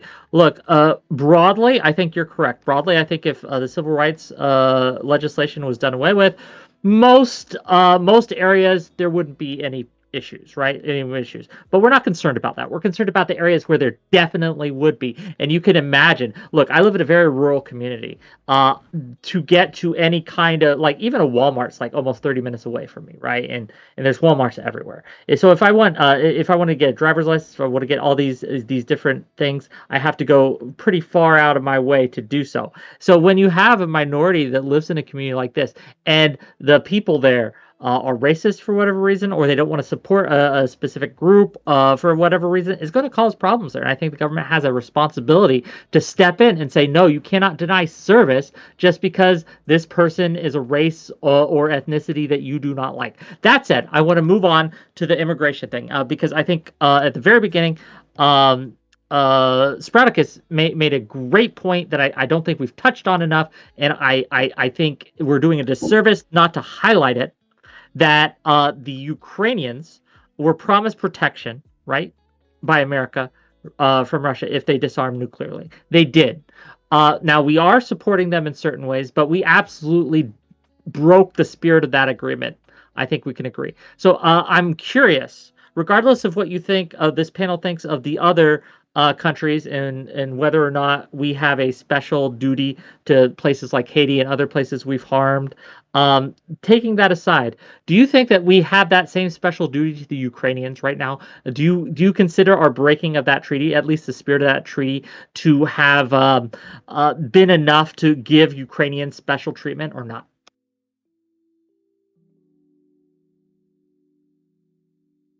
Who are you talking to? No, but it's a question to anyone. That's just a no. It wasn't to me. It wasn't to me. He was bringing up my point. Okay. So I guess I'll rephrase. So by raise of hands, who thinks that we broke the Budapest Amendment, the Budapest Memorandum? But yes, I'll have to reread it. But if I'm not mistaken, and I'll have to reread it. Maybe I'm talking totally on my ass on this. The memorandum promised that the territorial integrity of Ukraine would not be violated by either the U.S. or Russia. It didn't actually create like a military alliance or any obligation for the U.S. to like intervene in case one country did.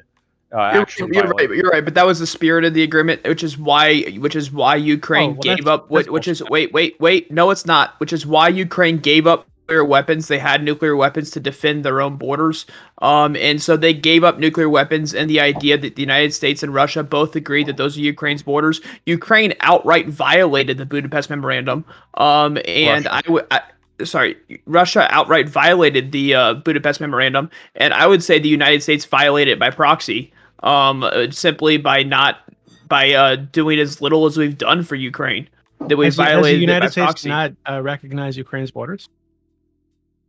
I'm sorry. Yeah, I think if there was no military alliance. No, but what I'm saying is it breaks the spirit of the agreement. So Russia broke the spirit of the agreement. Hold on. So Russia broke the agreement. You're saying we broke the spirit of the agreement. But if you're dealing with something like this, I don't think we can appeal to the spirit of it. We need to talk about what's actually written down on the fucking thing that was signed. Okay, so Doobie, why in the world would Ukraine have given up their nuclear weapons? If that wasn't the spirit of the agreement. If they were relying on this, right, as some kind of like a thing they could hold up with for that would give them like a military alliance or a defense from the United States if Russia were to violate the agreement, then hey, it sounds like their politicians are really stupid. right? They 'Cause didn't. No, listen. like, Ukraine that doesn't didn't have make the science or the scientists or the structure at the time to be able to maintain the nuclear arsenal that was Russia's, that was in Ukraine. So they were when the Budapest Agreement is occurring, they don't have the capacity to keep the nukes themselves unless they like let them go in disarray, or unless they get funding or scientists either from Russia or America in order to like fund a nuclear program to be able to take care of those nukes. So they were between a rock and a hard place, because if they kept the nukes in Ukraine, they would have had to have bring in Western involvement in order to like Western scientists and engineers in order to like build up their nuclear program, which would have been like a giant red line Cold War all over again with Russia, right? So this was an agreement to try and appease all states to avoid war. Right. The reason they gave them up wasn't because it was just like, oh, America, like, wimped out or something. It's because like Ukraine is like a really big part of like right next to Russia. There's a lot of Russians that are living there. Even then, like it was a fucked up situation from every regard. The agreement is that we recognize their sovereignty as a nation, right? That we don't write other agreements with Russia and be like, oh, hey, Russia, like, well, we're going to take Poland, you can take Ukraine, right? Like that would have been a violation of the agreement, or an invasion would have been a violation of the agreement. Now, America saying, hey, we'll take 100,000 refugees, we're going to try and work that out, and we're going to be on what, our 7th installment of like it's up to $5.6 billion, as well as like other like weapons we've given to like Germany so that Germany could give weapons to them, and yeah, not enough, right? Not enough. And you can make that argument. I understand that, but like to say that we're in violation of the Budapest Agreement, it's like how? Yeah. I just don't understand. No one is arguing that legally we violated this, right? But there was obviously an understanding, at least by the people of Ukraine at the time. No, just because you have two countries that both just because you have like two countries, like the agreement basically was like, hey, we promise not to attack you, and other countries like, yeah, we promise not to attack you, and then like in exchange, here's like it was an aid, and there was like some like military aid, and then there was like an agreement for Ukraine to give up their nukes, like that I'm pretty sure like that's what like the end of the treaty was, and there was no set obligation. Like the U.S. has got plenty of obligations as is. I don't think we need to like invent more. I think that I agree with you, Wick, that we're not doing enough for Ukraine. I think the Reds are rising again, and we got to fight them back. But I don't think we necessarily have like a legal obligation to like send people. I would argue we have a moral one. Definitely. So I mean, maybe a moral one. So section 4 of the Budapest Memorandum was the United States of America, the Russian Federation, the United Kingdom of Great Britain, and Northern Ireland reaffirmed their commitment to seek immediate United Nations Security Council action to provide assistance to Ukraine as a non-nuclear weapons state party to the Treaty on the Non-Proliferation of Nuclear Weapons. If Ukraine should become a victim of an act of aggression or an object of a threat of aggression in which nuclear weapons are used. They're not getting. They're getting little to none of that assistance of the nuclear weapons being used on Ukraine. I'm sorry. Yeah. No, it says, no. If Ukraine should become an act of aggression, or should become a victim of an act of aggression, or right? It says or, not and. Okay. All right. So let's go to Doobie and then Ashley. Wait, Sproutacus. Could you repeat that one more time? If Ukraine was to become a victim of an act of aggression, what happens? So I have to read the back part of that for what happens. So they reaffirm their commitment to seek immediate United Nations Security Council action to provide assistance to Ukraine as a non-nuclear weapon state party to the treaty.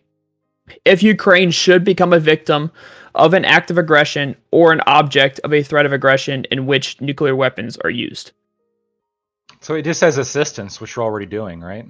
And we had a Security Council meeting. Not to the level of which this requires. We are literally just. Where does it make requirements beyond $7 billion? Okay, so you're taking in refugees. So you're literally saying that just assistance can be whatever you want it to be, right, Scott? Here, I'll read it for you. I'll read it. No. Here, it's read. It's already here. The United States of America, the Russian Federation, and the United Kingdom of Great Britain and Northern Ireland reaffirmed their commitment to seek immediate United Nations Security Council action to provide assistance to Ukraine as a non-nuclear weapon state party to the Treaty on the Non-Proliferation of Nuclear Weapons, if Ukraine should become a victim of an act of aggression or an object of a threat of aggression in which nuclear weapons are used. So in this case, they're not would require nukes.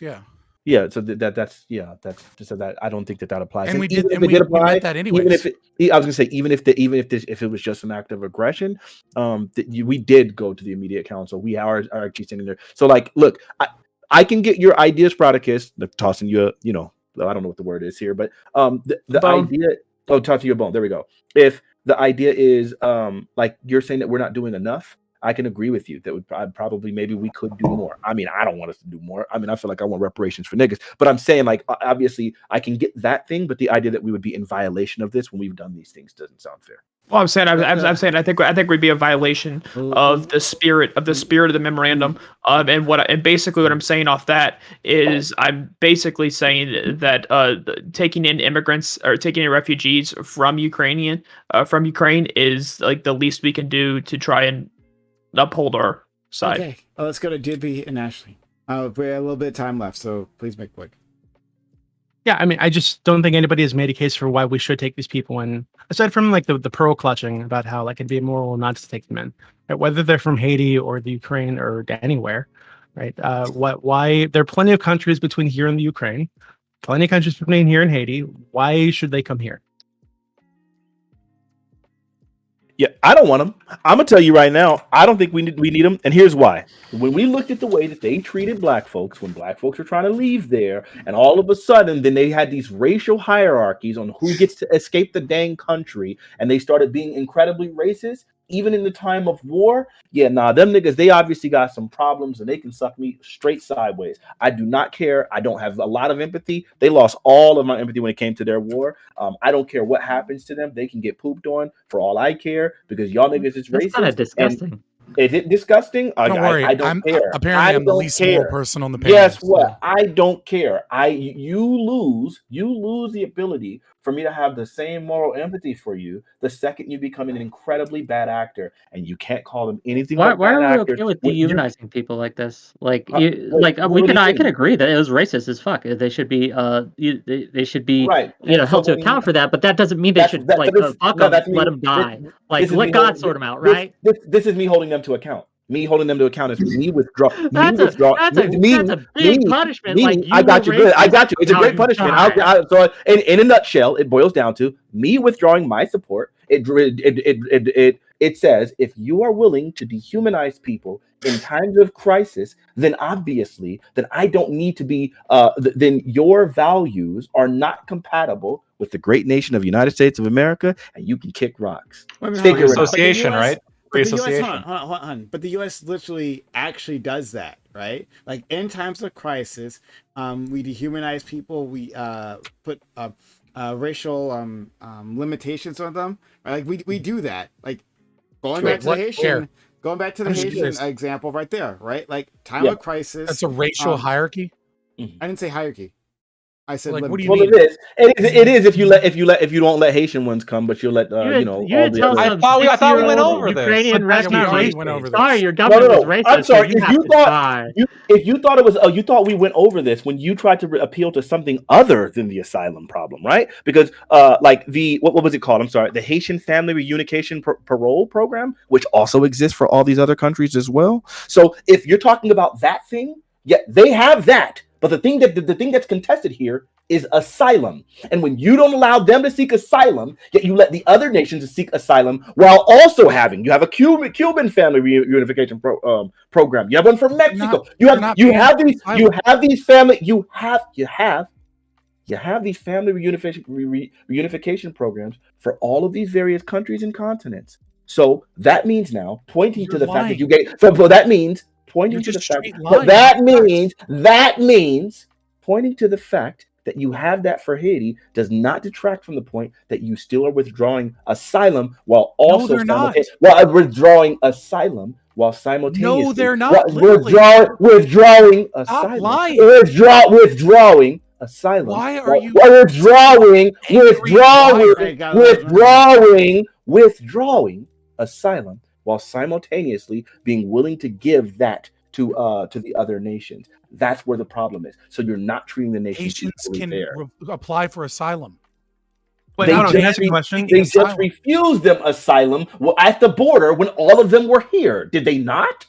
They do refuse some people. Okay, so they did refuse them. So then they do not have statuses. We all witnessed it at the dang border when they sent them all back. We saw it. There was on video, so we all know. I don't know why you're trying to rewrite history as if every nigga here in this chat don't got a dang that don't have Google and hadn't seen those dang videos. We all saw it. You're in denial, buddy. Everybody knows. You can Google immigration lawyers right now, and they take asylum cases from people from Haiti. You're lying. We all saw They're it. not banned from seeking We asylum. all saw it, everybody. What you're talking about is He's lying. Again, why are we saying that just because there was some He's bad lying. action, definitely there was we can condemn I'm the way that there was a this is a racial lie. I have hierarchy to here. call this There's lie out. we can I know I condemn there have was a to racial call this lie hierarchy here out. No, I need without to call condemning this people lie to out. death, right? We can do that without condemning people to This death. is We a can say this was blatant bad, lie. they should not have done this, but we're Wick, still I going to have step to them call in. this lie You out. don't. You don't can have Google to. right now any immigration lawyer. They take Haitian asylum cases and they are not banned from seeking asylum. But what they did do is when there was an immigration crisis at the southern border, they went through, some of those people had documentation and had records and had certain, and had like their vaccination records and all of their things so that they could apply for asylum. And a whole bunch of people had no fucking documentation and were in massive camps. And yes, they deported them. They put them on planes and sent them back to Haiti. That is not the same thing as it is impossible to apply for asylum and that we're allowing it to white people but not to black people because they're Haiti. This is pure fucking race-based critical race theory Marxist bullshit that you're trying to push in here instead of being honest about the details. And then you scream when people call you out for your communist bullshit. Again, also look at the Congo, right? Again, like Congo had 2021 more refugees than any other country. And so I don't understand why it's like racism with Haiti, but then with Congo, all of a sudden, like, oh, that doesn't count? Like, why don't other black countries count? I guess that's my question. Well, yeah, so that's what I was going to say, actually. The thing is, I mean, to be honest with you, I don't know much about the Congo migrants, and I don't know that were they seeking asylum? Yes, asylum. Yes. Okay. Yeah, I don't know much about them, but I just know that specifically when it comes to Haiti, we saw that like at a time when the country was well, there were other caravans that were approaching the United States. There were other people from South America that were approaching the United States, and those people were like accepted in large numbers. Like there was a crazy uptick in acceptance of them. Yet the response to Haitis, who were coming from the exact same borders, because that's typically the way Haitians came to the border, they were being denied. And they said that it was a problem that was easier to deal with because they were more identifiable because of the fact that they were black. And so then to me, it obviously seems like there's a racial issue here. Yeah, okay. and not just to me. If I'm you're living like in other everybody. black countries and other black asylum seekers, why would we jump straight to racism as a cause? the Biden Congo is the number one administration by a prevented far. Haitians from seeking asylum. So, like when they came here in September, right? I'm looking at an AP article, which is what inspired this. I didn't send it to you. Could you link that for me, Prime? Yeah, sure. A U.S. expelled Haitians, and hold on, I just put it in the group chat for y'all. But yeah, from those immigrants, they kept them from seeking asylum. I mean, yeah, they tossed them. Okay, so last word, we'll get it from Ashley, who had her hand raised a while ago. Oh, I was just asking where the nukes had been used on Ukraine. It said okay, but it's the Budapest memorandum says or. It doesn't require that memorandum doesn't require nukes to be used. The or is either open or threat of violence. Yeah, they have to become a victim. They have to become a victim of aggression, which they are a victim of Russian aggression. No, or you read it wrong. No, I'm not. I didn't read it When wrong. Fanatic read it out and fully, it showed. Holy shit! I had it. Okay, give me 1 second. Give me 1 second. If Ukraine should become a victim of an act of aggression, which Ukraine is a victim of active Russian aggression. Read it all the way out. Read it all the way out. Back up. You're reading it wrong. you're reading it and you're putting a period there when there's not a period there. Just read it all the way out. Read it all the way through. I understand, but I'm also adding clarification to or, which I don't know why people are against the clarification of or. Product is just read the whole If Ukraine should become a victim, if Ukraine threat of aggression in which nuclear weapons are used, right? But this or could. Product is just read the thing the way I read it. The or is saying if Ukraine, it doesn't start with if. It doesn't start with if. I linked it to you already. Just read the dang thing. If Ukraine already proved you wrong. Like, can't talk. It's awesome, Fabian. I still can't talk. If Ukraine should become a victim of an act of aggression or an object of a threat of aggression in which nuclear weapons are used.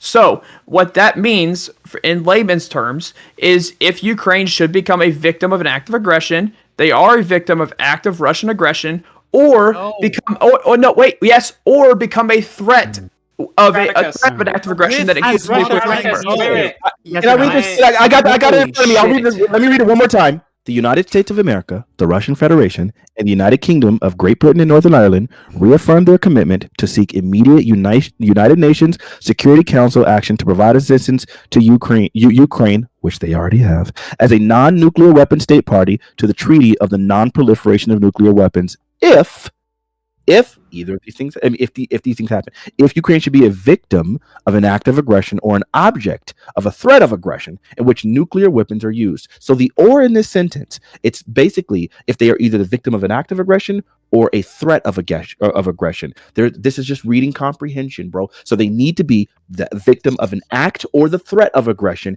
in which nuclear weapons are used. So the question becomes, have they become a victim of the threat? Has Russia threatened to use nukes? Yes or no? Yeah.